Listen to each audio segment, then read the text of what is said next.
Welcome back to an episode of We Are again in the main menu. And we are going to create another character. The Dark Urge, of course, can be fully customized. Which is actually very, very interesting. It's kind of like having a backstory on your own. Instead of, well, just a custom character. Which is really interesting. So you're given this one here. But the Dark Urge itself seems to come from some other place. That is actually kind of interesting. So if you want to make a character, maybe the Dark Urge is the way to go. You may not need this one here, but the fact that you can change the appearance as you will is really interesting. At least they gave you that lizard thingy, but maybe it's just there for the main character to also have something for themselves, which is really sweet. Now the big question is, do we want that? Do we want to maybe change this one, or do we want a complete open book here? That's the question. Wait a minute, you can click on this and you can click on custom. Oh, that's interesting. Wait a minute, what is she, by the way? High elf? High half elf? Okay. Githyanki, sure. Human. Another high elf. Oh boy. I mean, back in the day, I took forever to make like classes.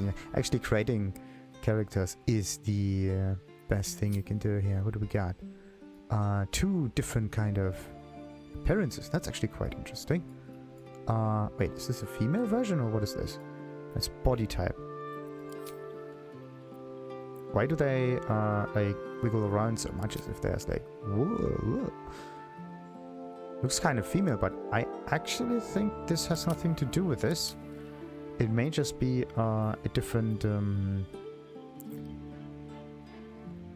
yeah, otherwise it would be gender or something like that, right? Or sex in this case. So what is this? Character summary? Nice. So yeah, zooming in and zooming out works. Oh, look at this! Look at this effect! This is so awesome!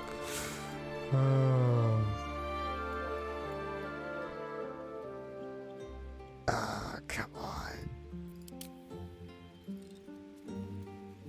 She's moving too much.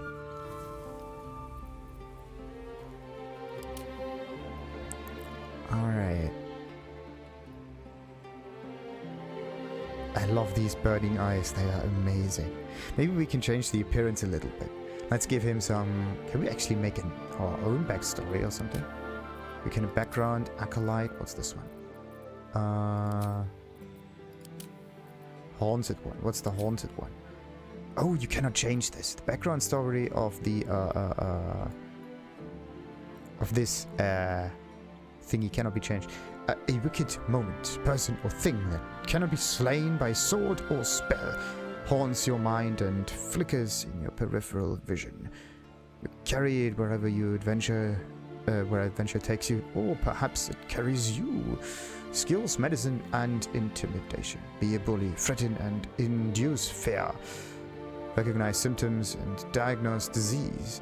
That's actually very interesting. There's two of those. It kind of feels like this is the undead class in a way, right? It gives them something else, right? And undead have a... like, I do kind of compare it a lot to Divinity 2, but actually I should not do this, because a game has to stand on its own, right? Just say. Alright, so... Dark Urge, interesting. What do we have here? Outlander. Grew up in the wilds, learning to survive far from the comforts of civilization. Surviving unusual hazards of the wild will enhance your prowess and understanding. Athletics and survival. Stay alive in the wilds and track prey. Stay alive in the wilds, like what does that mean? Actually, we know what that means, but we cannot check this out. Helps you shove and resist being shoved. Stay fit, perform physical stunts. Oh yeah, I think we need a character with athletics that can do stunts, just so that we can get surprised sometimes. Alright, So, Dark Urge. Oh, this is so cool. Ah. Let's see. Even like... Is this maybe the spirit of the lizards? Dragonborn? Is this just... Why is it a Dragonborn? Let's see. Subrace. Oh, edit appearance. The appearance itself is something completely separate from the class thingy. What do we have here? Oh, I love that. This is so sweet. I could just... Okay. This usually takes hours. Oh, shit.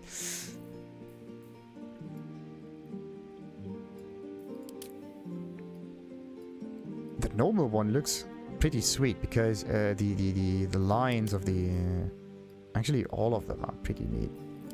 Very pronounced. Very straightforward.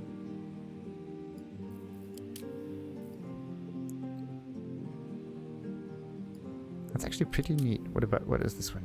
Oh, crew closing horns.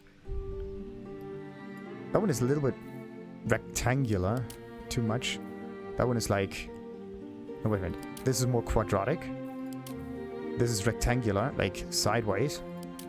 That one is... even more so. Okay. Whereas that one has a little triangular shape, actually. That's interesting. Oh, no, wait a minute. I had different kind of horns. The gobbled handles. Ooh, spikes. Ah, neat. We need maybe some aquatic creature. Or the predator.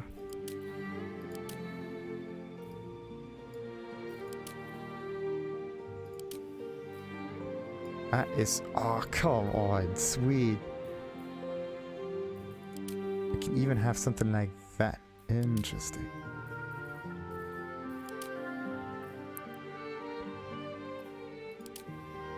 Like, if anything, you have to do this. Maybe a little bit of that. And then, of course, the reptile frills.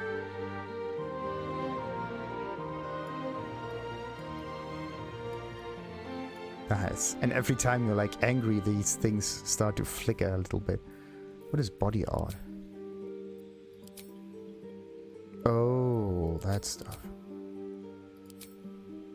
Okay, it's actually very difficult to see. The eyes, exactly. Flame red. Ooh. And heterochromia, that's pretty sweet. So what kind of other flame red do we have? Flame everything. Ooh, this is sick. I love the flamey stuff. Okay, if anything, we're going for green.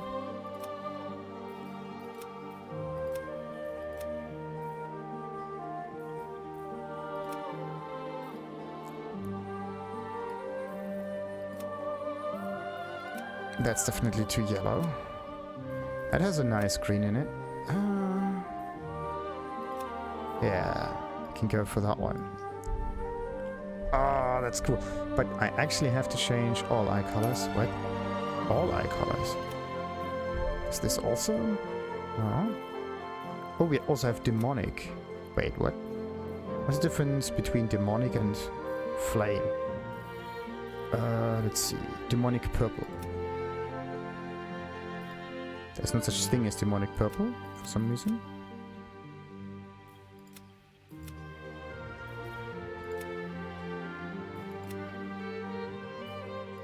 There is no demonic purple, by the way.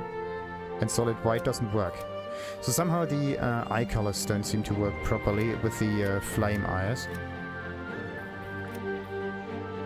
There we go. Okay, so everything with flame works. And ruby, but everything with demonic on it doesn't seem to work. Maybe because it has a different effect that's going to get triggered. Yeah, you should definitely not go with like dark eyes because that's pretty much impossible to see. But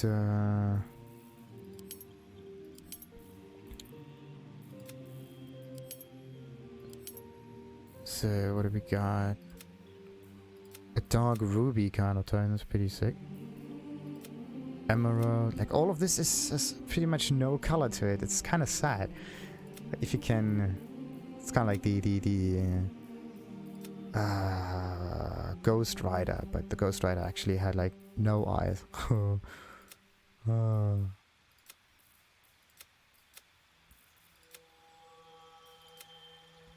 You could also go with some nice pink. Pink's also pretty sweet. That's too bright. That actually is a good color, and that is too reddish, but it does fit the fins. Interesting. So what do we got? Makeup, body art, general, identity. There's male, and then there's feet. Say what? Uh-huh.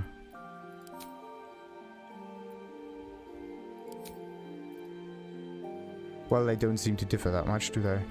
Where to next? What was that? Wait. Let's hope the locals... Hells, something just woke up down here. None but really nah. I mean, you don't need identity thingies in different... Like, this should be like a preset, basically, right? But you don't need a non-binary preset. Because you can just change everything with sliders anyways. It's just how to start with it quickly. Be wary. This place is trapped. It's opened. Huh. I wonder what's back there. The thing is, with the voices, right? You don't know what voice is what voice. More of those wretched things. There's magic keeping this chest sealed. I can feel its aura. Like, you have male and female voices all mixed together. And you do actually just want to make a character quickly, right? Or precisely, let's say.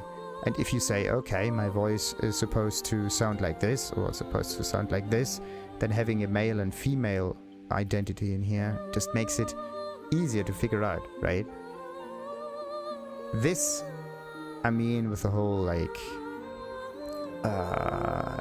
gender idea, I mean, it does kind of make sense, but it makes the character creation a total mess. Not because you can make everything, this is cool, but because the creation process itself is very unspecific. So if I click on female, I actually expect a more female voice to come up, right? And if I want to have a female character with a male voice, actually there should be like a male...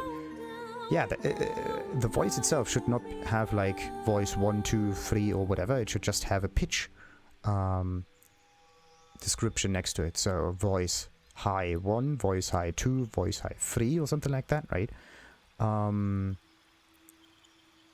actually like a pitch value plus the way they speak, right? Those two things. So basically the words that come out of the mouth and the pitch at which they come out of the mouth. That's everything you need. The identity, well, you don't necessarily need that. Because I can also speak very high and it doesn't change anything in my identity at all. So, let's see. Where to next? See, a male one. Next one should be a female one. Yes, What okay. was that? So, female sounding voices are the even numbers. And male ones are the odd numbers. Let's hope the locals are friendly. Alright, so. Health. Be wary. This place is trapped. Uh-huh. It's opened. I wonder what's back there. Oh, there we go. Why is this one red? All skin colors. Ooh, sweet. Wait, what am I? Wait a minute. It's not the whole skin color. Because it does... It's kind of nice that you... What kind of color is that? Oh. So they start off bright and then they completely switch into the yellow. Very interesting.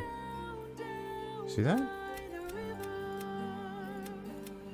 I would actually have a a primary and a secondary color for the skin, right? And maybe a third one, a tertiary color, like a first, second, and third color. So the first one is the thing that just describes the whole body, roughly. See this one right here, the scales? That's your tertiary kind of color. That gives accents to scales and whatnot. And then the secondary color might be the teal kind of color over there. And depending on what kind of thing you choose, you can like mix and match that. Because you could also just use this in red. But there's no way for you to actually choose the red color for exactly this part of the skin, right? And I think 3 colors sets is enough. Maybe even 2 sometimes, but 3 is definitely everything you need. And the rest is just brightness stuff. Like this one. This one actually looks kind of neat. Oh, that looks sick. It looks metallic. Ah, that's awesome. Like, see this is so good. Like this one right here, no. This one right here, well, in and on itself, it's a pretty good one. But then you just go one step to the side and then all of a sudden, bam, a golden selection. Okay, blue number 9. Okay, that's bright. Oh, that's exactly what I mean, right? Primary and secondary kind of colors. You don't know that there's a red in here. You just don't.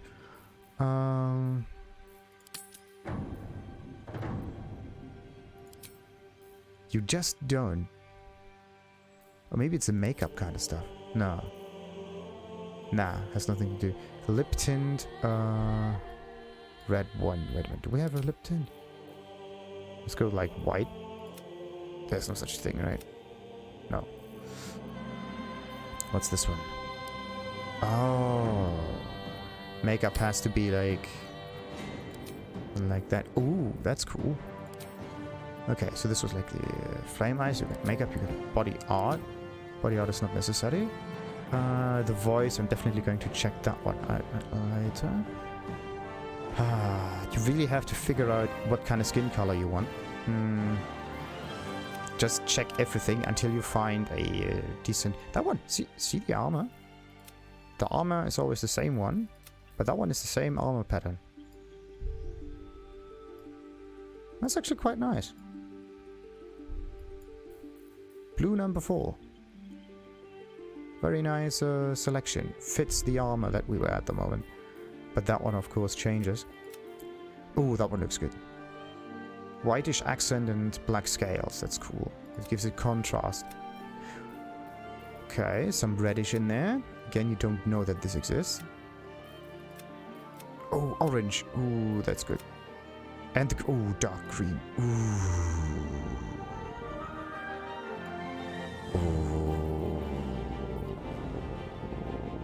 Sick. Okay, black number 8.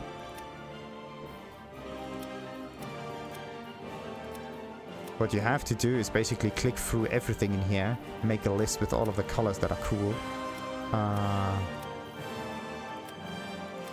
And which one was it? Blue number 9, right? Oh, looks awesome. And then you have this stuff, oh, that one is even good. Blue 14 is sweet. A multiple, blue 16, also pretty neat. So, and then there comes all of the brownsies. Interesting. Oh, that's good. That has a nice bright and dark spots, actually. It's not just one even kind of color like... okay, that's reversed.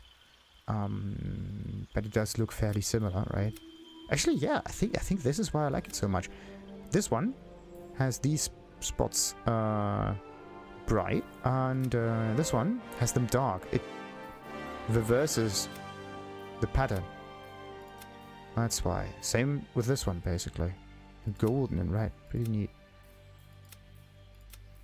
Oh, and we're coming into the greens. Pretty neat, pretty neat, pretty neat. But this is not quite it. That's too yellow. Green and red is a little weird. But I like that. That's too green. Too much green. It's just like one color, like slightly brighter and slightly darker, but it does not have two different colors intertwined or whatnot. That one looks sick. See that? The top is a completely different color pattern than the rest. That is awesome. Okay, what is this one? Brass 7. Ooh. Brass 9. Go with the brass colors. And then there's bronze. The same thing, but oriented in the beard. Ooh, boy, oh boy, oh boy, oh boy. Oh, this is so sick. This is so sick. I would almost say that this is the character people have the most fun making, because this is the most colorful one. But I haven't checked out the others yet, but ooh. Nice transition. Ah, and there we have some colors. This is exactly what I mean. This is yellow, and this is teal college. You don't know that this is in here. Gold number 9. Oh, and gold 10. In blue. That's nice. The royal colors. And now comes the silvers. Good. Ooh, that's good. Silver 4 and... Ooh, that's good. Silver 8. Actually, silver 11 looks pretty interesting. Because it introduces some... No, the damage in the fins is the same.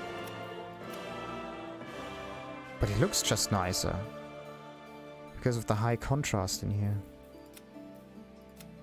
See? That's almost no contrast. That's like... Blah. That one looks a little bit better. That one is sick. Nice. But the thing that would make the game much easier, or like character creation much easier, is by just giving 3 colors and just a all-you-can-pick color selection there with RGB values. Much simpler. Instead of this. Oh, this is good. Pink 12. Ooh.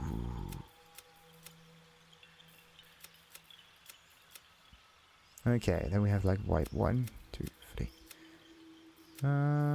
Okay, that is like the standard one, I think. Ooh, that's good. White number 12. See?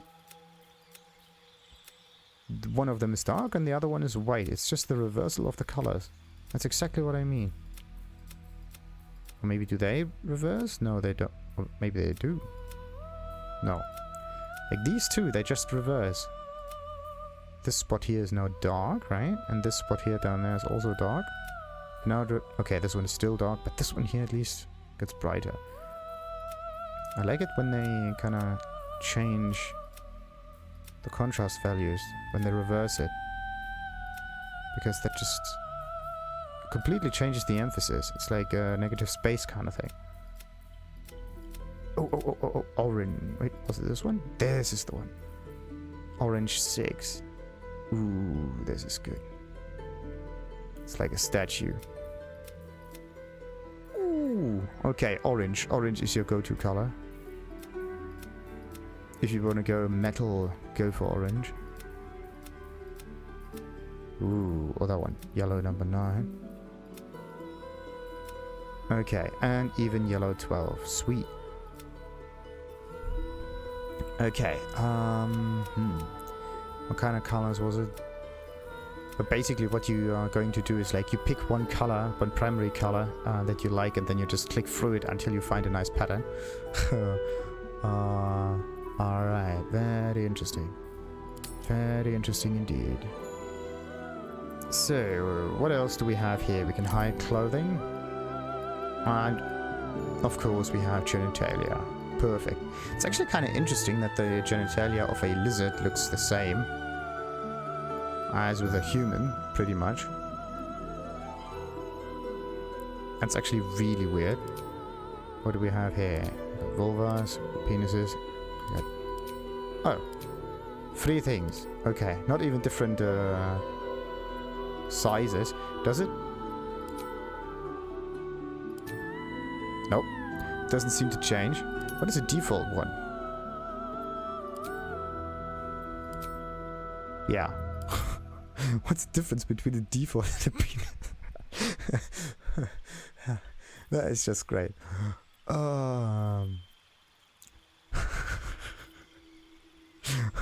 Do you have a penis? No, I have default.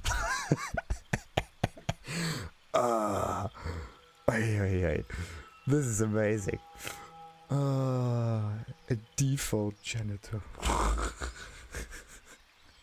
I got one from a factory standard.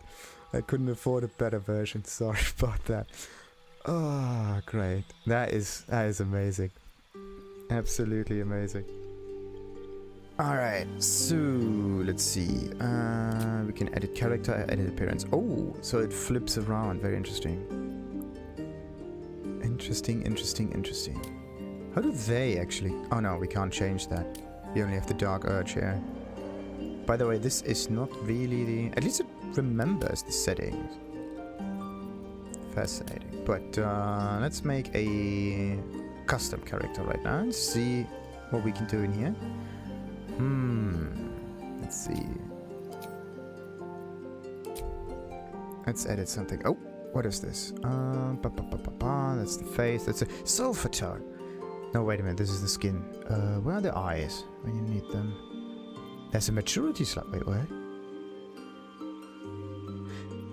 That one wasn't there when the... Ooh, look! Oh! Look at this.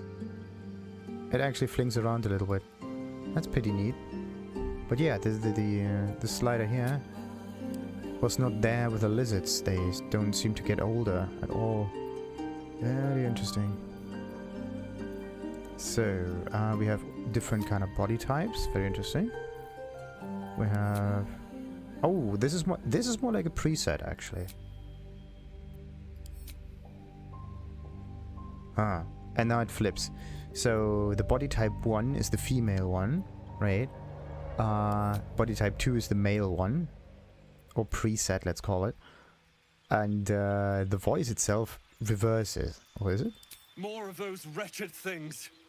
Yeah, this is odd numbers. This is even numbers. At least please keep it the same. Or with a body type, at least give it some kind of slider with different stages or something. That would make things a little easier to identify. Alright, what about the eyes though? Ah yeah, this is the demonic stuff. Let's just look at this. Wait a minute. Normal eye. Okay, this is normal. So these are normal ones? And this is the demonic stuff with the blackish kind of stuff. Nice. Oh. I don't like the purple around it, but demonic purple. It's more like demonic green. I mean, who gets the idea that the where's the demonic stuff? Is it the circle in the center, or what is it? This one here, this is just... There we go. Demonic... Oh, you don't even see that one here. Darker colors. Demonic black 2 is actually a green. Demonic green 2, demonic green... it's not a green. Yeah, when it comes to colors... Stoppases, okay. When there's no... Elf summer, how do elves... Oh! Okay, so this is what it is. So... A demonic eye colors is black and not white. And has this like ring around the iris. An elf is the same thing, basically, but it's not black on the outside. It's white on the outside. But it still has the same ring idea next to it. Interesting. And then there's the flame stuff with a little bit more motion. Ruby and this... I don't know if that actually does something or not. Okay, so they're basically normal eyes. They're elf eyes. The opposite of elf is... Look at the elves. Okay. There is a little bit of motion there, see that? Slowly but surely, there's a little flame. And this is also a flame. Okay, so demonic eyes and flame eyes.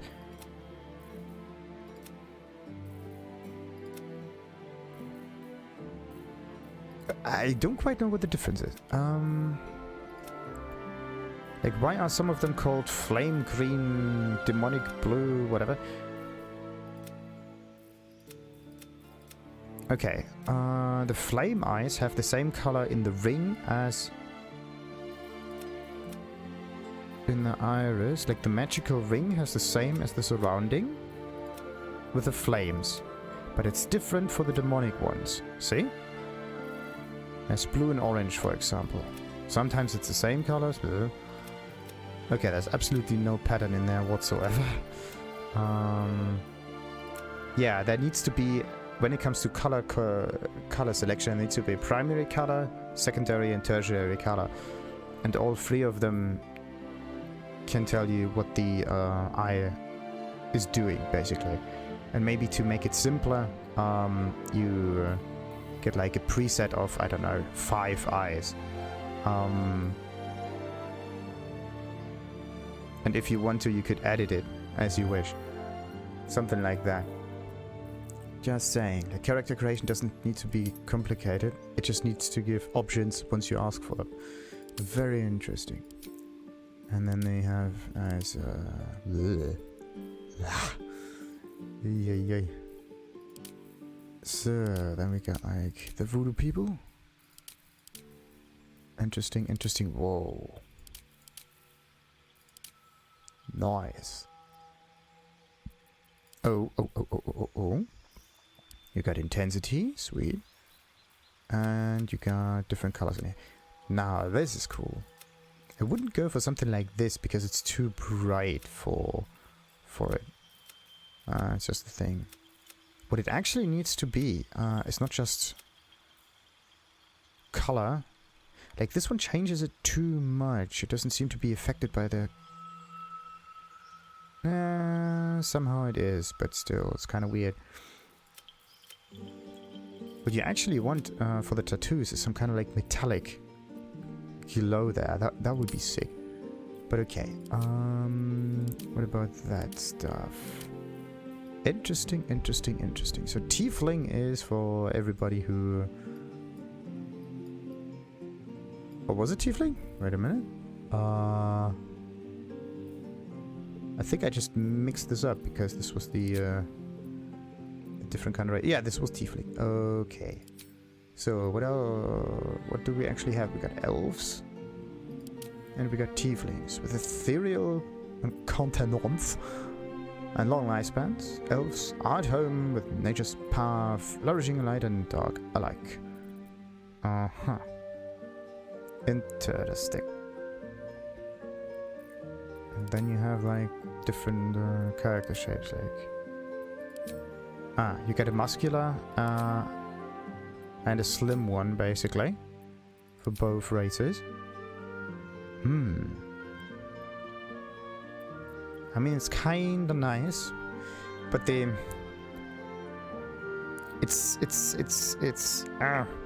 thing that I don't like is it's not separated enough. What I mean by that, or like distinct enough, it's just a number and you select it, but you don't know what this number is until you actually click this. It needs to be oriented not in a line from 1 to 4. It needs to be assorted, or it needs to have a layout left to right and top to bottom. So you have like left to right is the male to female slider, right? If you want to look more male, then you look more male. If you want to look more female, you're going to look more female. The body shape is just different, and then on top of that, the up and down positions, they are basically how much muscle you have with a character, or basically how slim you are or whatnot. Maybe you can even make it a cube or something, but at least in this way you can freely choose what you want. And again, you just use the gender as a nice way to use the system. But this right now is a little bit messy.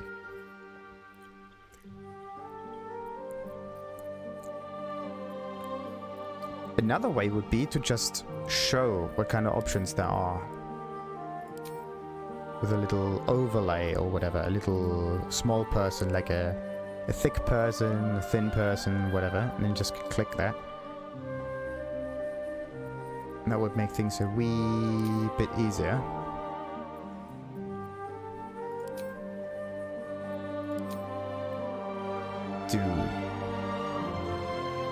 I mean, you can do a lot in this character creation system, but it's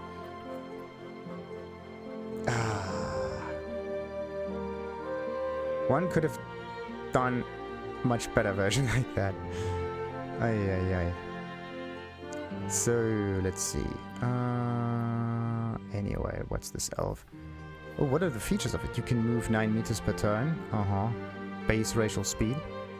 Elven weapon training. You have proficiency with the longsword, short bow, and longbow. What is proficiency? Represents whether you are trained in a weapon type, tool, or skill.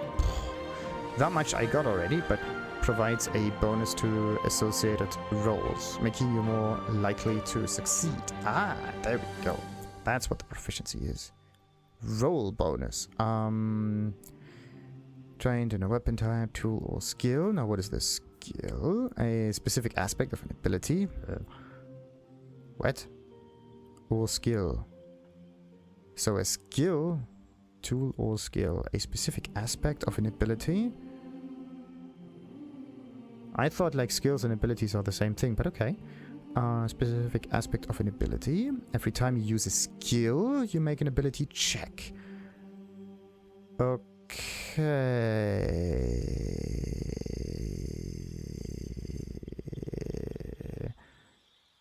I still don't know what it means, but I know that one of them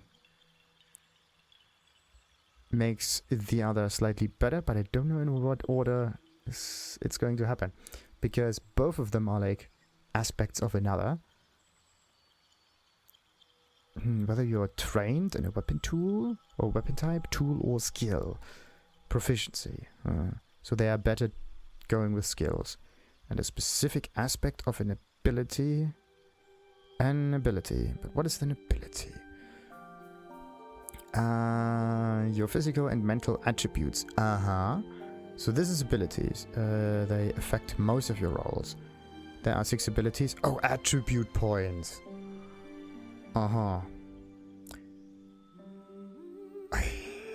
Jesus. I thought we have like fixed our description of what attribute points is a long time ago, right? And now calling them abilities is a wee bit weird. But okay. Like attributes, even the word attribute could mean different things, right? In this case, you could just call them stats, character stats, or standard stats, or whatever, because it's a statistic, it's a number. And on top of that number, stuff is going to work. Stuff is going to either be easy or not.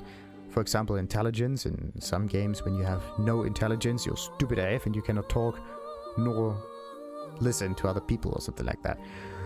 This is something very interesting. So your ability to speak, right? That is dependent on your intelligence, let's say, right? Ability meaning able to, right? But abilities, in this case, you're not able to do intelligence or something. That's the thing. Intelligence is not an ability. Wisdom is basically not an ability. This is a character stat in this case. Actually, it's both. It's a stat and an ability. But what is then attribute? An attribute of an object is like if it's red, round, fast, large, small, slow, edgy. That's basically an attribute. The idea of a thing that you put on the thing. You add it. That's why it's called attribute. You give tribute to the thing. Right. Okay, so much so for all of the words and what they mean and how this is a complete mess. Ability, strength. Strength. Is strength an ability or an attribute? Strong is an attribute. Strength could be the ability. Okay. Or actually strength, in this case, strength with a number is the stat. The word strength is the ability. And the skill that depends on this is your power. Or like your hit the enemy with a sword kind of thing. That's your skill. Okay. I have to learn new vocabulary for this game. This gets interesting. Okay. So what do we got here? Let's just read up on the strength kind of thingies. Muscles and physical power affects your... Actually, does strength change the character somehow? Like no strength or like high amounts of strength? That would be kind of interesting. Muscles and physical power affect your effectiveness with melee weapons. Also determines how far you can jump and how much you can carry. Oh. Okay, so I'm probably going to do the same thing as in Divinity. I'm gonna have 2 strength characters that are going to be my loaded... they're just going to carry everything. They're also carrying me through the game because they are the simple brawn fellows, left and right hand basically. Then I'm going to have like a magic user or whatever, and then a utility kind of character, depending on how many I can actually have in the squad. So what else could that be? Actually, you could get even more variety in there with like only 1 strength character, but because I'm going to loot everything, it ends up with me having my inventory always messed up, and I always have to manage that. That's basically the... it's a real curse, actually. It's a real curse. If you would play this with a more, well, down-to-earth kind of sense, let's say, or with more realism, right? Like no one takes hours in order to search a room and opens up every bag or whatnot. What you usually do is you search for like 5 minutes. If you have found it, you go, and if not, then maybe you search a little bit longer, but no one is going to loot the whole room. I think this is some kind of player behavior that's kind of like, I don't know what game started that all, like picking up everything in a room or in a house or whatever, and looting each and every character for every item that they have and trying to carry that around. This started somewhere, right? Probably like, I don't know, Oblivion, Morrowind, these kind of games that actually have an awful lot of objects that you can take, right? Because in order to take an object, you have to be able to interact with them. Text-based games, usually, or like older adventure games, usually had something like a very specific objects you can interact with, right? Like, let's say there are 5 objects in a room and not hundreds, or let's say, and not 20. And the character that stands there does not have like an inventory of like multiple armors or whatnot. It's very limited, and the limit is actually the thing that makes the game more realistic, because it just lets the player play through the game in a little bit, and the decision counts, and not the fact that we just swoop the whole room like an FBI unit or whatnot. That would be so weird. Okay, anyway, strength check. Affects your effectiveness with melee weapons. Also determines how far you can jump and how much you can carry. Jumping, Jesus. +5 to saving throws, whatever saving throw is. That one is not explained. Everything in here is explained, right? Oh, look at this. We can go into proficiency again. Proficiencyception. We can go into proficiency, into skill, into ability, into strength, into proficiency, into skill, into Ah, bollocks. See what I mean? It's just great. But anyway, let's just look at the proficiency again. Ability, strength. There we go. How does a check thing work? Test whether... that's what a check is. Test whether an action is successful or not based on a die roll. Actually, we do not roll dice. It's a random number generator. You use dice rolls on a board game. But because this is all based on board games, it uses these kind of mechanics. Basically, what you can do is like, you can have something that's even more... even stranger than this. You could even have a multitude of different die rolls at the same time that interact with another, right? So basically rolling 2 dice, and depending on how high or low both of those die are, they either make the other one work better or not. Like a multiplication kind of table, or at least kind of yes and no check. So you don't have like just a higher number that makes it work. What you have to do is like a graph, or like a grid, and this grid has different heights on it, and depending on where you are on that grid, different aspects are going to happen, right? So let's say the strength part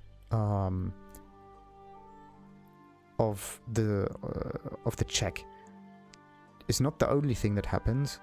Maybe there's also like agility checks that happen, like dodging, yes.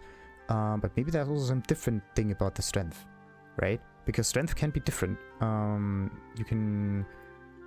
yeah, actually constitution and strength are kind of like the same thing. One of them is you can hit things, and the other one is you can like endure things. Endurance, constitution, kind of similar words, but anyway. Because let's say 2 sword fighters are facing each other. Both of them are striking each other's swords. Who wins? The one with a higher strength or the one that is able to hold that strength? That's what I mean with a grid. You can be stronger, yes. Your initial strength might be higher, right? But if it does not overpower the other one instantly, right, then that means that the longer the fight goes,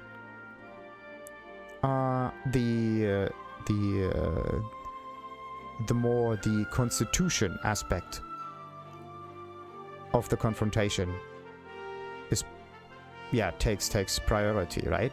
So let's say one of them is not strong enough to overpower them. Let's say you need like +3 in order to overpower, right? Compared to the other one. So both of them strike each other, but they cannot win against each other. And then comes the second check, the constitution check, and that one actually makes it possible how long you can hold it up, right? And then both of them just lower their weapons because they can't... it's not possible to hold a sword for long enough. You have to let it go sometimes. And then they lift it up again and they strike again, right? And then comes in the whole endurance thing and how long you can keep up the fighting spirit. That's actually kind of interesting. You can actually make them very, very, very new with this. Very complicated, very confusing, but absolutely great. So, let's see. Where was I? Checks. Based on dice, your ability modifiers, any bonuses, and the check's difficulty class. What's difficulty class? A number that must be matched or exceeded to succeed. Rolling a 1 always fails, rolling a 20 always succeeds. Nice. The DC, the Dark Horse. Oh, it's not DHC, it's DC, Dark Horse Comic. Whatever. A bonus or penalty based on an ability. Modifier. Bonus or penalty. Yeah, we got that one. So, if you click on the previous one, it closes the other one. That's nice. So, proficiency. We are in there again. The fact that you can recursively go into the same stat, you can open them again and again and again. That's actually that is so stupid. But I love it because that means that even if you've forgotten what the previous one supposed to say, then you can just open it up again. So, dexterity, agility, reflexes, and balance affects your effectiveness with ranged and finesse weapons. Also affects your initiative and armor class. What? Dexterity is the armor class. +1 to save. Don't know what saving throws is, but okay. Your ability points come from base. Base. Ah, okay. Oh, or items. That's nice. Armor class. Okay, what's finesse, by the way? Scales with your dexterity. Instead of your strength. If your dexterity... Again. Oh, finesse weapons. Okay. So scales with your dexterity. Instead of your strength, if your dexterity is higher. Okay, wait a minute. Affects your effectiveness with ranged and finesse weapons. And then it says it scales with your dexterity instead of your strength if your dexterity is higher. But what happens if your strength is higher? How do finesse weapons scale then? That's weird. If it is higher. Why is there the condition of the if statement in there? That makes no sense. Either it scales with dexterity or it doesn't. That is kind of weird. That's something that I don't quite understand. Affects your effectiveness with melee weapons. Any melee weapon. Also determines how far you can... Oh! I think this is what it means. There are certain weapons that are finesse weapons. And if your dexterity is higher, you can make more use of these weapons. You can use strength with a dagger, but you could also use your finesse to make the thing work better. That's basically what this is. Okay. Now I understood it. Yeah, and armor class. What's this? The higher your armor class, the harder you are to hit. No, this has nothing to do with armor class, actually. The harder you are to hit. Either you hit or you don't. A hit or miss has nothing to do with an armor class. Armor class is something to do with how your armor makes the attack bounce off. Anyhow. What about this one? Stamina and physical endurance affects your hit point maximum. And hit points is pretty obvious. How much damage party members can take before being downed. And how much damage creatures and items can take before being killed or destroyed. And then there's the proficiency again. Stamina and physical endurance affects your hit points. So constitution is just life. Nothing more.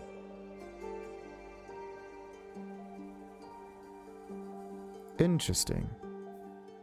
Very interesting. So that means that strength does not increase our health. Okay. So what about intelligence? Memory and mental power improves spell casting for wizards. It says spell casting for wizards. Very specific. What if you are a wizard?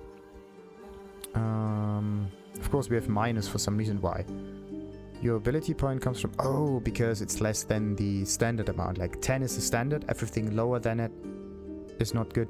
Everything higher than it makes it better. So strength has +5. But the weird bit about this... +5 saving throws, +3 from strength, +2 from proficiency. Oh, this is what it means. They're saving throws. And those saving throws have numbers associated with them, and 3 points come from strength and 2 points come from proficiency. Ah, okay. And that one has a 1 on saving throws, and this 1 point comes from dexterity. And this one has 4, 2 of them from constitution, another 2 from proficiency. Okay, good. What about wisdom? Senses and intuition. Improves spellcasting for clerics, druids, and rangers. There we go. So depending on what you are, what your class is, I think your spellcasting gets better. Very interesting. Clerics, druids, and rangers. It's very interesting that only the wizard benefits from intelligence. The other ones benefit from intuition, and intuition itself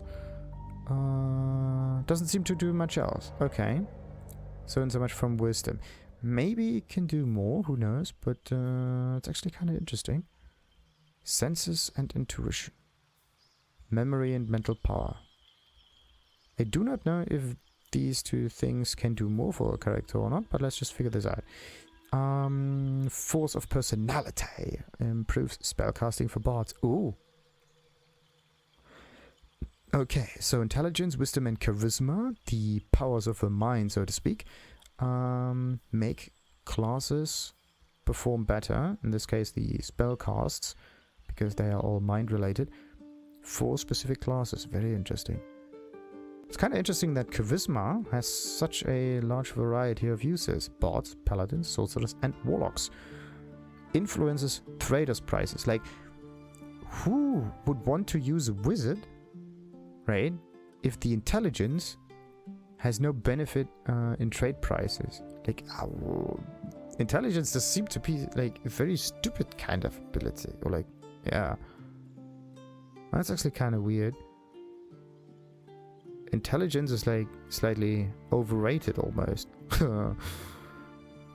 Yeah, because usually the intelligence is with the player and not with the stat. Because you have to figure that out, but this stuff right here. Yeah, that's actually kind of interesting. If you have a very stupid kind of character, right? But you are a very, very smart player, then that means your checks are always going to fail, or they give you surprising results. That's this is actually like a split mind kind of thing, right? Let's say your intelligence is so low, but you're a high brain character. That means your power of the mind is like confined in your own skull, and you will have basically an inability to interact with the world. That is interesting. So it's kind of like being in a coma, but being awake at the same time. So charisma, that is basically your the best thing in here, it seems, because prices, right? Force of personality improves spellcasting for bards, paladins, sorcerers, and warlocks. I don't really know what the difference between a sorcerer and a wizard is, but okay. We're gonna figure that out eventually, I would say. So this was this proficiency and whatnot. What else we got? Dark vision. Can see in the dark up to 12 meters. And then there's a hard cutoff. Boom, anything gets black. You have advantage Fey ancestry.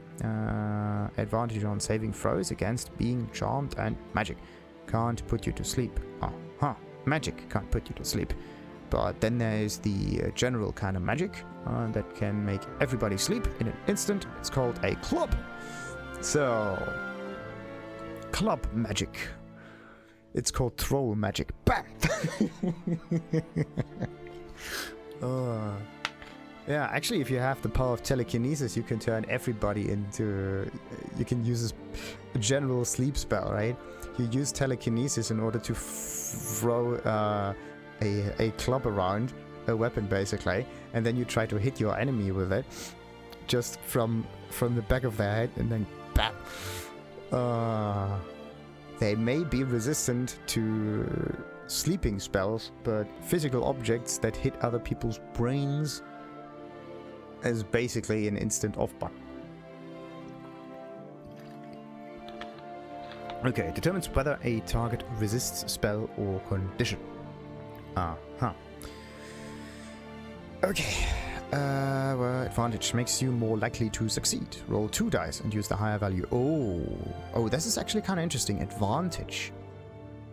Is advantage always 2 dice, or is there like an advantage modifier? So you can have like 3 or 4 dice even, right? It's basically the idea of roll again. But actually, no, it's not roll again. This is the thing that I mean with a grid idea, right? But in this case, it's just, this is a seed idea, actually. More of your chances are going to, not more of your chances, but you can just try again. But if you try again, but you would have made it before, right? Then your current try, if it fails, would be the actual try that would count. But in this case, it's like a multiverse kind of thing. And it just positions you in that universe that makes it work. That's actually kind of interesting. Advantage. It's a multiverse roll. Advantage. That's very interesting. Rolling 2 dice at the same time is not actually advantage. At least if those 2 die do not really interact with each other. The advantage itself should actually come from the fact that these die can stack somehow, right? Like there's always a minimum amount of 1 that's going to work there. Like if you have an advantage, that a stat is higher basically. But rolling 2 dice for an advantage is kind of weird. It's really weird. Oh, I like this game already. Like I'm just in the character creation screen and just okay. This is why I should never actually play this for reals. Because I'm just taking forever. I'm more like a person who's figuring out things in the background until it works and then just leaves it be. So, alright. Now, let's see. There was Fey ancestry. What else we got? We got Tieflings. Yeah, the reddish ones. You can move 9 meters per... Base racial... Wait a minute. Base racial speed 9 meters. Oh, this is what they mean by this. Oh, wait a minute. Base racial speed, half orc, 9 meters. Why do all of them have a base racial speed of 9? 7.5, there we go. Interesting that the speed itself does not change. Dwarves are also a little bit shorter, but who of them is faster? I just try to find a character who's able to go longer a little bit. Drow, maybe? No. All of them have a... Oh, this is actually kind of iffy.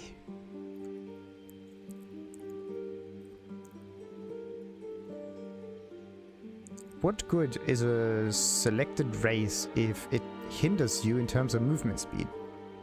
There should be another advantage that you get from that. Anyway, Tiefling, descended from the devils of the Nine Hells. Tiefling race. No, Tieflings face constant suspicion in Faerun. Thankfully, arcane abilities make them a natural survivors. Right. Dark vision, again, same thing.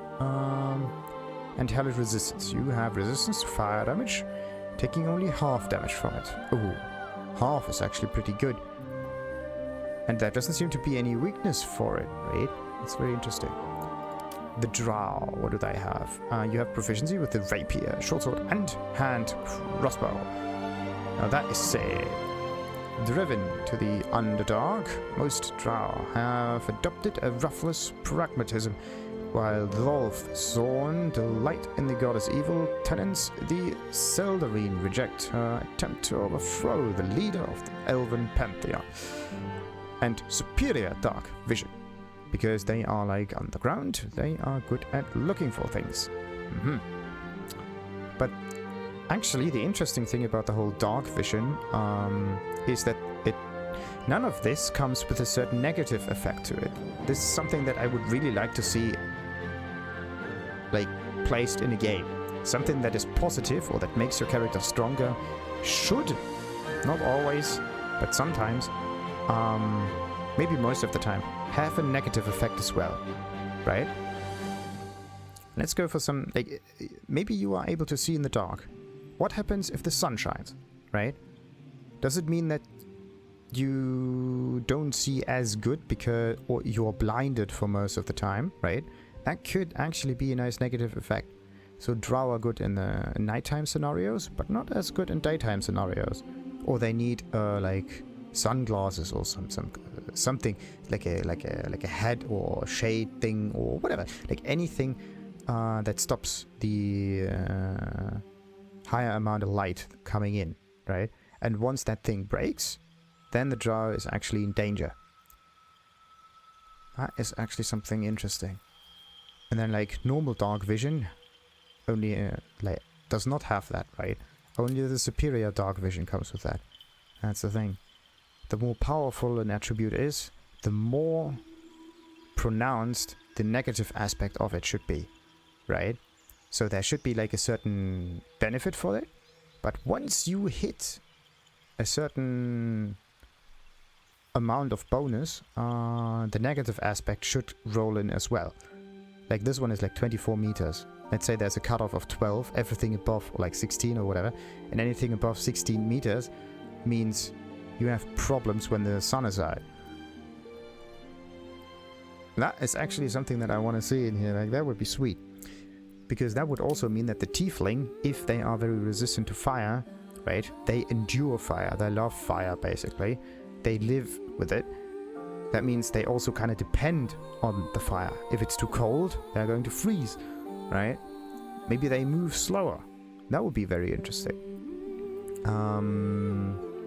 Just something that gives the benefit, also something negative. And then you're like,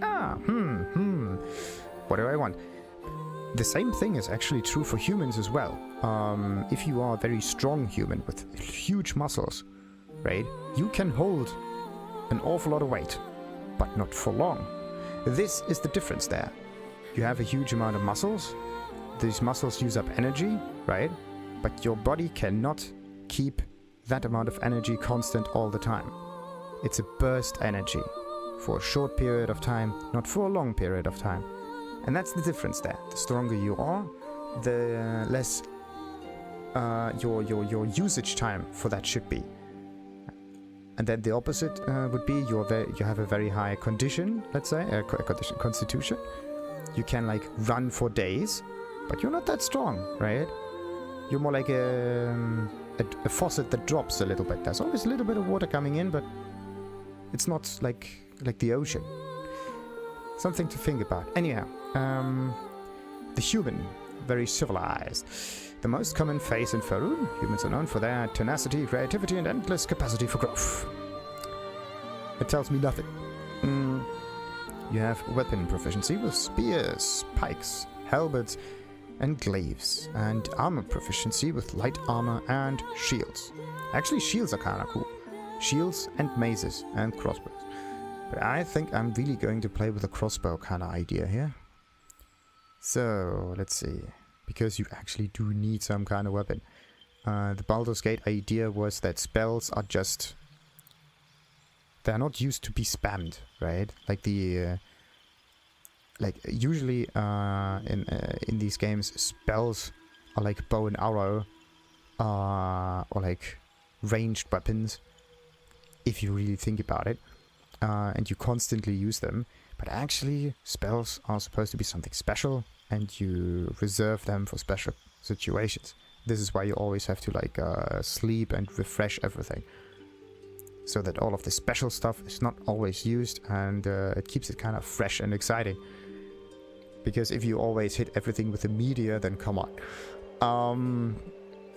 Okay, now what was I? Human versatility. Select an additional skill to be proficient in. Your carrying capacity is increased by a quarter. Okay, so humans are the strength beneficiaries pretty much. Very interesting. Additional skill. This one. Athleticism, animal. Wait a minute, I only had like... the other one only had 2 skills. And these guys have... that makes no sense. Human versatility. Select an additional skill, right? 1, 2, 3, 4, 5. Draw. 1, 2, 3, 4, 5. What kind of versatility is this?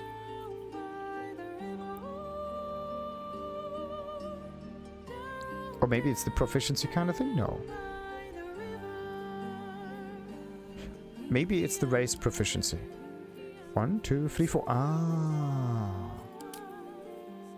Okay, now I know what they mean by this. Okay. So you start with like... and there as well. Okay, so you have like normal proficiencies. They are dependent on your elves and your society background. But humans are so versatile that they can just do whatever. This is actually something very interesting. So, Githyanki, what is this?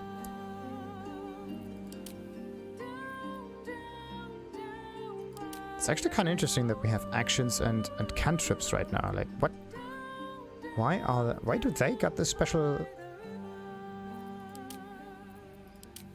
why do they get the special treatment? That's kind of interesting.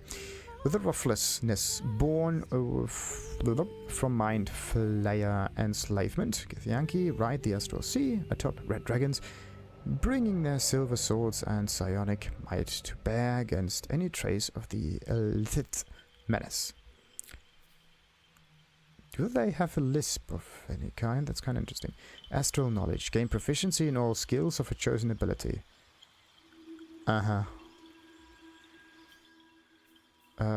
Proficiency is like this stuff. In all skills of a chosen ability. Wait a minute. Gain proficiency in all skills. Represents whether you are trained in a weapon type. So basically being able to do something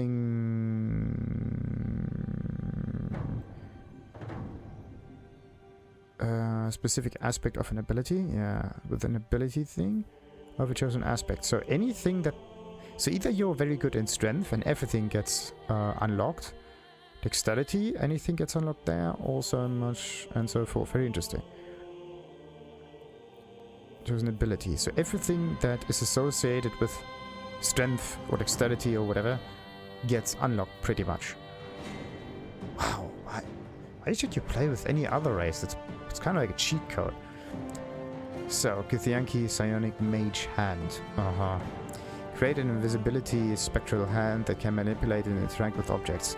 What did I say about the magic club flying through the sky? Like, this is just so cheap. Okay, 18 meters and intellect scaling. Very interesting. At least there's a scaling. So what do we have here? Spellcasting ability, intelligence.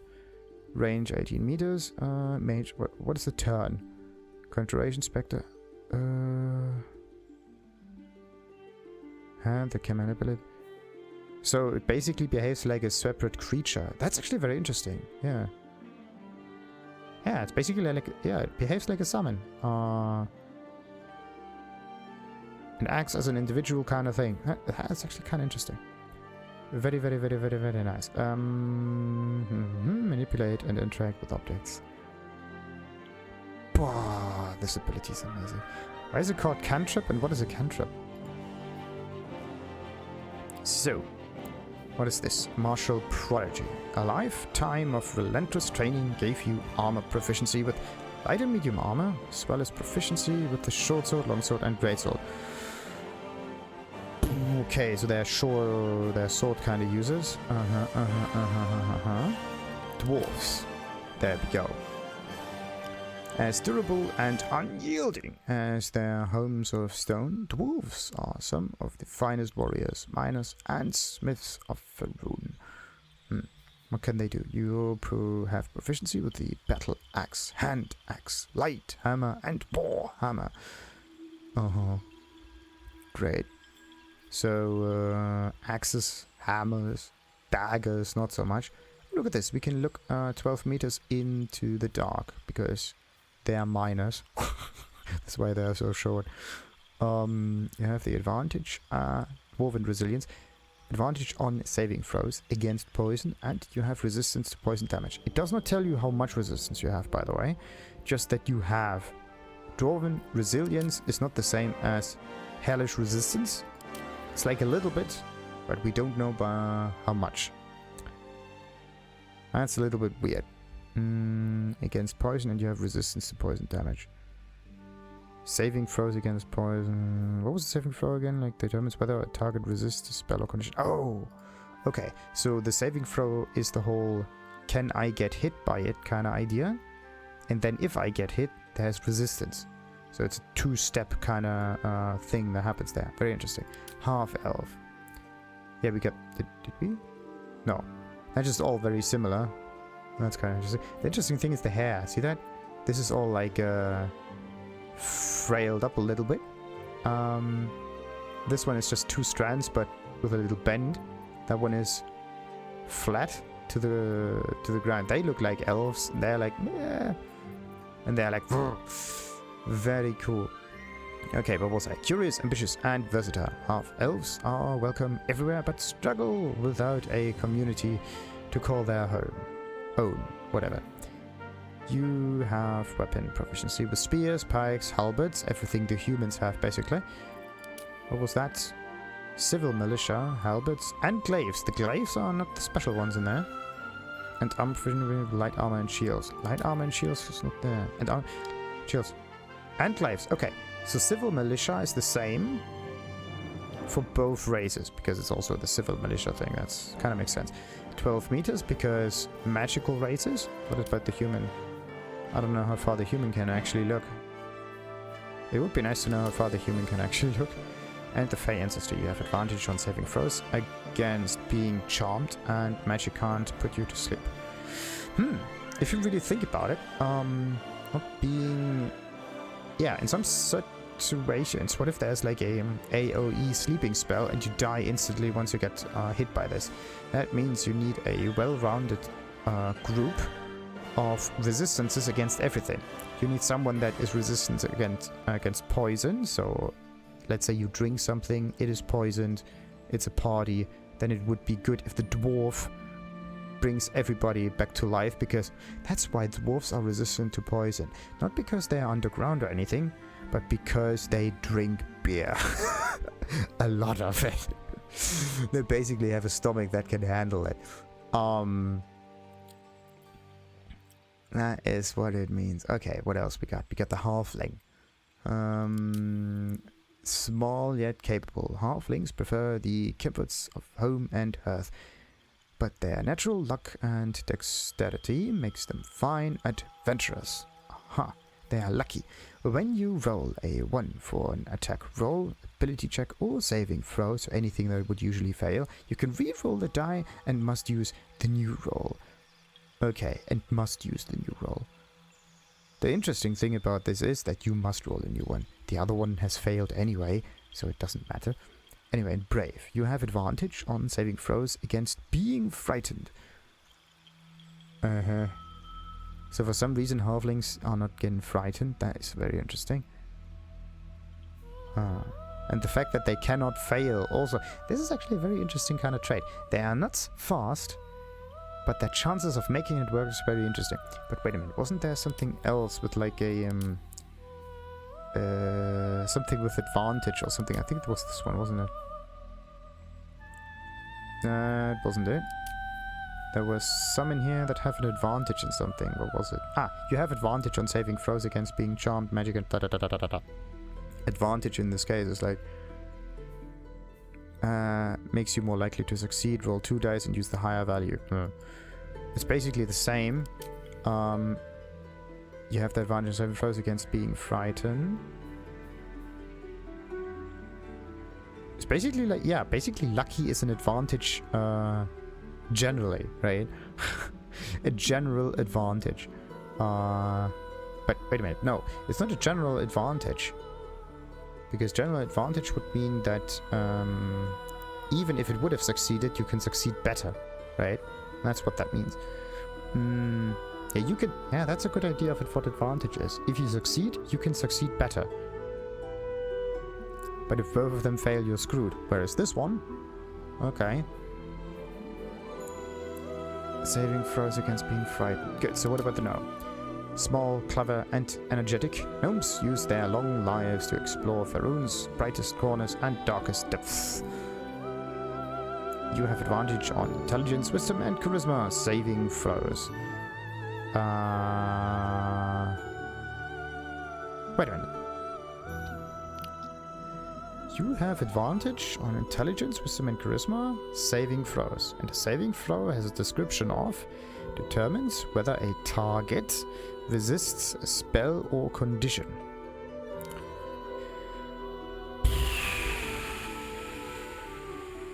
Now the question is, does it mean that it is our target? Or does it mean that we are the target? Does it save us or does it save our target? Because the description says whether a target, right? A target. Could be any target. Could also be, like, let's say you have bow and arrow. But anyway, the word saving probably means that it's related to us. And we save ourselves with it. Same thing with the pull to sleep kind of thing. That's a saving throw. But the description of it is a little bit weird. My brain goes two ways and it just goes, whoa. It's not 100% sure. Intelligence, wisdom, and charisma saving throws. Meaning that if I go for these stats,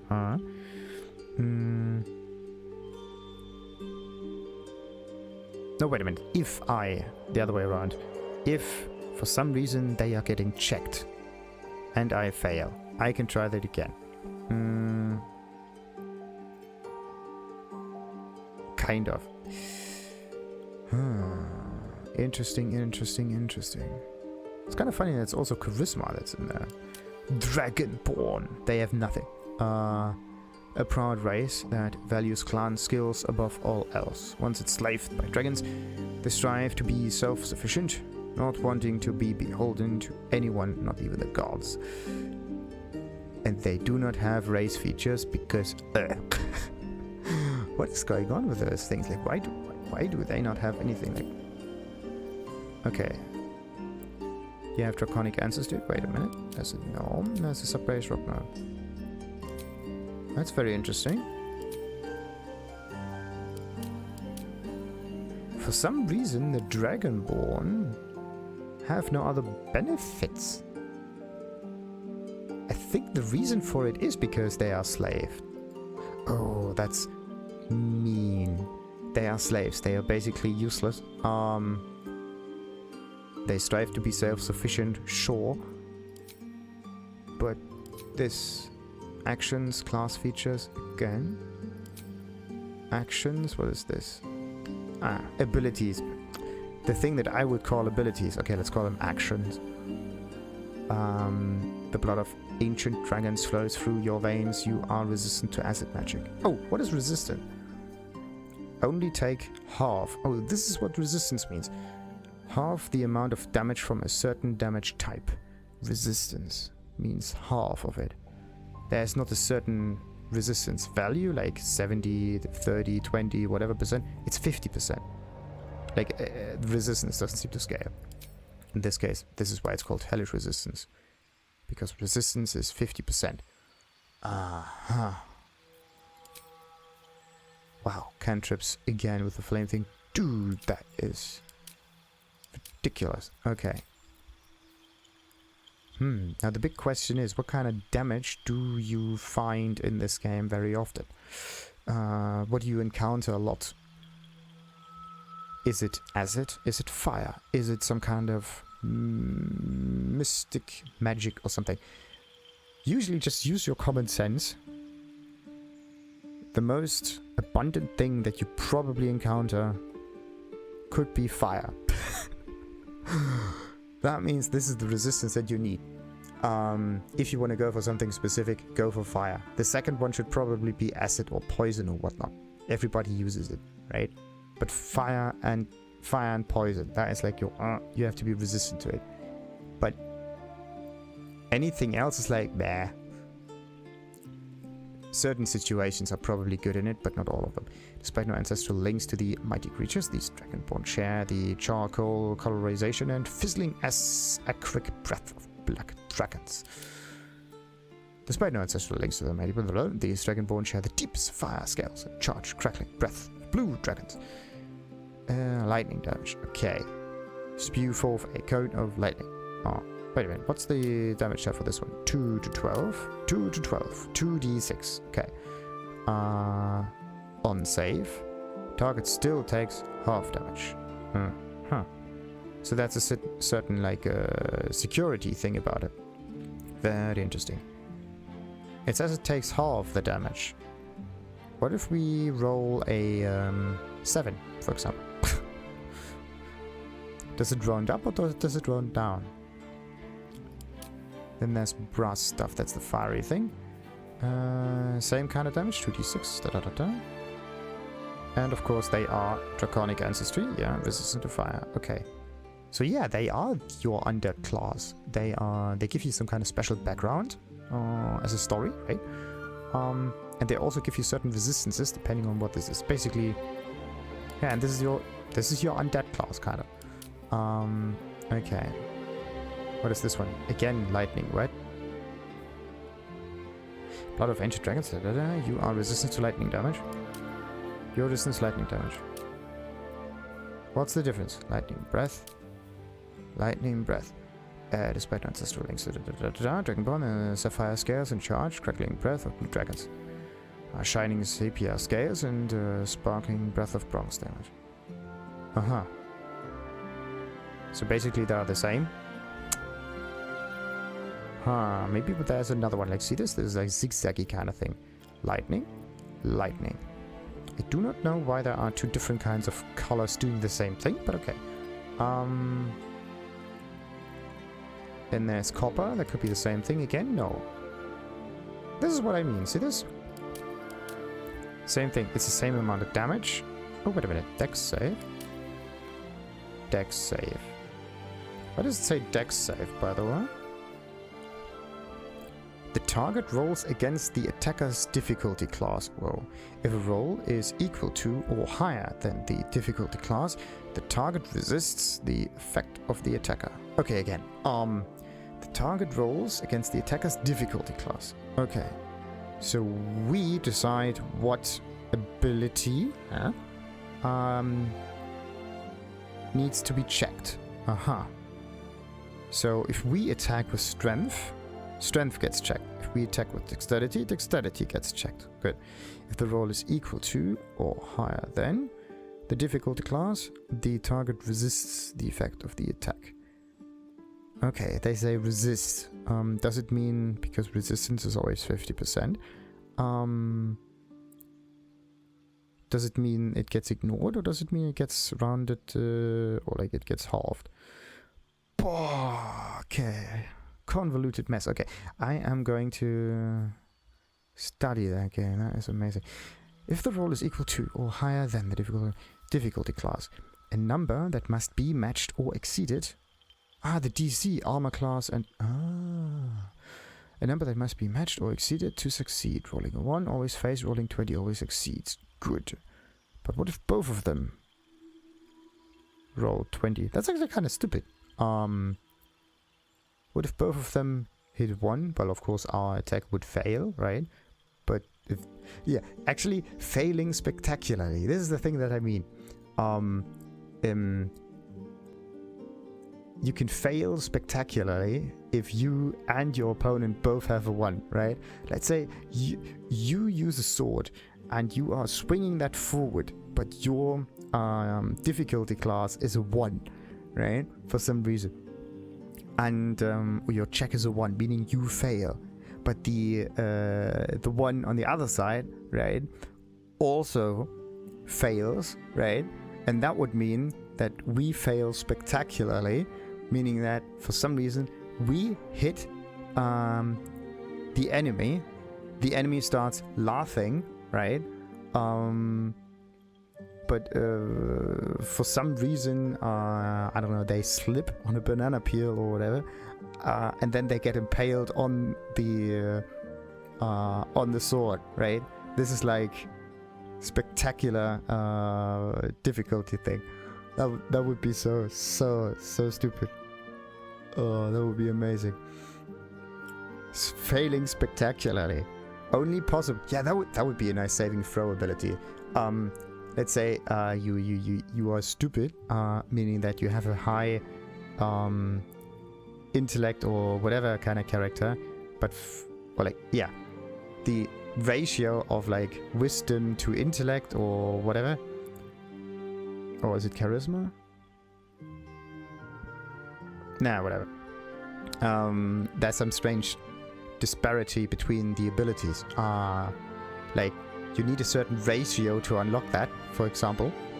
One thing needs to be maxed out and the other one has to be low AF. Meaning that for some reason your abilities change the game upside down, sideways, whatever, so that something gets unlocked that is otherwise not really possible, right? So you play this game somehow differently, like the Malkavian in the Vampire Masquerade kind of games, right? They see the world, crack it, or like through like some broken mirror kind of thing. They see things that other people cannot, right? They basically roll a constant 1 because they are unable to see the world as it is, because they see beyond it. But because they see beyond it and they cannot put it into words, it always sounds like some strange mumbo jumbo or whatever, like some convoluted mess that no one else understands but them, right? And this is what the difficulty one thingy should also be, failing spectacularly. Somehow you make something possible that should not otherwise be. That would be amazing. A number that must be matched or exceeded to succeed. Good, we got that one. What is TAV? Tough. Don't know what tough is. So, Dex save. So we attack them and they have to do the Dex stuff. Wait a minute. What is a copper thing? Is it also Dex? Also Dex. Good. Both of them acid. Acid. Both of them Dex. So there's no strength, but both of them is just dexterity. This is also dexterity. Gold, fire is also dexterity. Fire. Then we have... Oh, this is different. It's a poison cloud. Or is it? There's acid. What's the difference between acid and poison, by the way? Spew forth a cone of acid. There's no description of what acid is. Okay.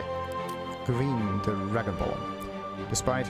Ah, look at this. It also changes our skin. It was amazing. So, share brilliant emerald aspect and stinking putrid breath of green dragons. Spew forth a cone of poison. Oh, look at this. A constitution save. This is some kind of different attack that happens right now. The blood of da-da-da-da. You are resistant to poison. Wait a minute. And the copper ones are also resistant to acid. And look at that. And this is also acid. It should actually be somewhat different, right? One of them should be acid and the other one should be poison. Whereas this one, both of them are acid.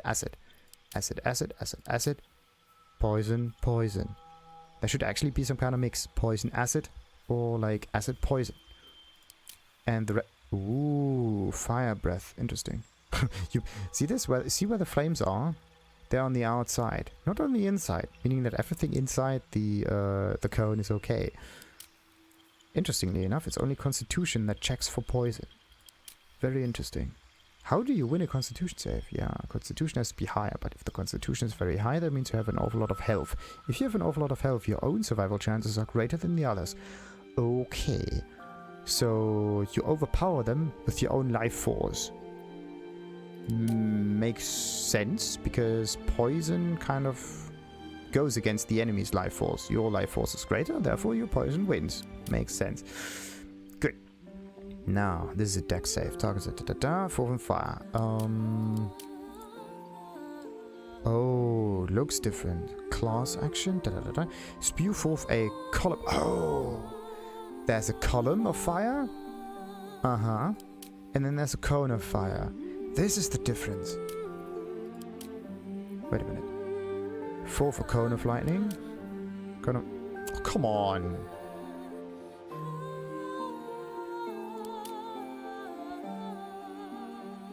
Okay. I don't know why there are like two exactly the same lightning breath thingies. Spew forth a cone of lightning. Spew forth a cone of lightning. Brass, on the other hand, spew forth a column, so it goes forth in a line of fire. This is a cone of fire. Brass and red. Right? It should be the same for bronze and blue, by the way. Okay, this is for the cone of acid. Cone of acid. A cone of poison. Actually, it's a poison cloud, but okay. What is silver? Silver and white, both of them is frost. There's a cone of ice and a cone of ice. Makes no sense. But this again is a constitution save. Very interesting. So your constitution is the fire aspect, pretty much. Interesting. But I don't know if they intentionally have decided the Subraces in here. What I would have wanted to see here is at least some kind of difference in the abilities that you can see here, right? Like a line and a cone, a line and a cone, always a line and a cone. That would make sense. And the defensive features should just be the same. But the line in the cone, line in the cone, line in the cone, line in the cone. Okay, so question. Oh no, wait a minute. There's gold and then there's red. That's actually quite interesting. There's a metal and then there's a color. Metal and color, same thing. Same element, same shape. Uh-huh. So there should be orange, actually. No. Huh. Brass and bronze. Bronze and blue. Bronze is not really... Is bronze blue? No. What is blue? Chrome, kind of. So... Then you have like black and copper. Black and obsidian, kind of? Yeah. Obsidian is not really a metal. What's a black metal? Black metal. Metal. What is black metal? Oh, wait a minute. Does this change? No, it's just the action that changes. But I kind of want to get this poison breath thingy. Really, really, really need. And then they're just... As long as I get enough constitution, right? As long as I get enough constitution. I don't need strength, I just need this thing. Wait a minute, does the... Yeah, the distance is always the same. Constitution save, but this could... If you really think about it, what if the enemy has more than a certain amount of constitution? So not just 15, but let's say 20, 40, whatever. That means that bosses cannot be fought like this. Ever. Meaning that constitution attacks will fail after a certain time in the story. Anyway, what else we got? Barbarian. I think this has nothing to do with this. It's like separate. Or maybe we have like different... What about the gnome? Do they have... Yeah. No. Okay, so classes are the same. Was it warlock and whatnot? Yeah. Oh, barbarian details, weapons, armor. Whoa. Okay, that one continues. So, what about the gnomes, though? They get rock gnomes, dark vision, and artificer's law. Add twice your proficiency bonus. History checks. How does that work? And why do we need history? Your provision TAV, huh? Your proficiency bonus is added to ability checks and saving throws. Against skill, you are proficient in, making them more likely to succeed. It is also added to attack rolls. When attacking with weapons you are proficient with, increasing your chance to hit. And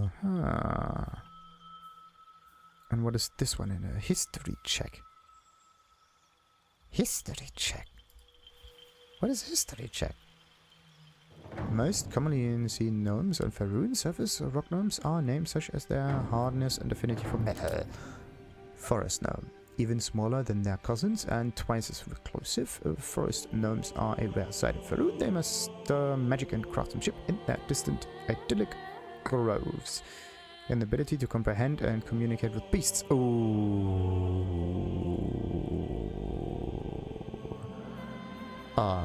Recharge once per long rest. Spell casting ability. How long does this ability actually persist? Because this is something that I do not know. Okay, the ability to comprehend and communicate with beasts. One beast for only one conversation, or does it unlock the beast permanently, or how does that work? Right? Or is it a timer, and once the timer runs out, we are then stupid? Or how? This is the thing that I do not quite understand. Because of this like long rest recharge kind of thing. It should just be an innate ability. It should be a spell that you have to cast. It should be a on-off. It shouldn't be an on-off kind of switch. It should be a permanent thing that's on. Like proficiency. Or like, no, not really proficiency. I don't know. Like something that's always there. It's just there. But a spell. Why do they need a spell for forest? Maybe some kind of attunement That would make sense. You need to tune with the animal a little bit. And once you tune enough, then it's easier for you to talk to those creatures. Kind of. Then a animal tamer could do the same thing. Okay, so. Alright. Actually, let's just maybe make another cut right now, because Subraces, classes and whatever, that could be a lot of different videos here. But alright, until next time then, like and subscribe, because then it actually gets even more in depth with the whole character creation. It's already right one complete holy crap. Okay, until next time then, as I said, like and subscribe. Ta-ta!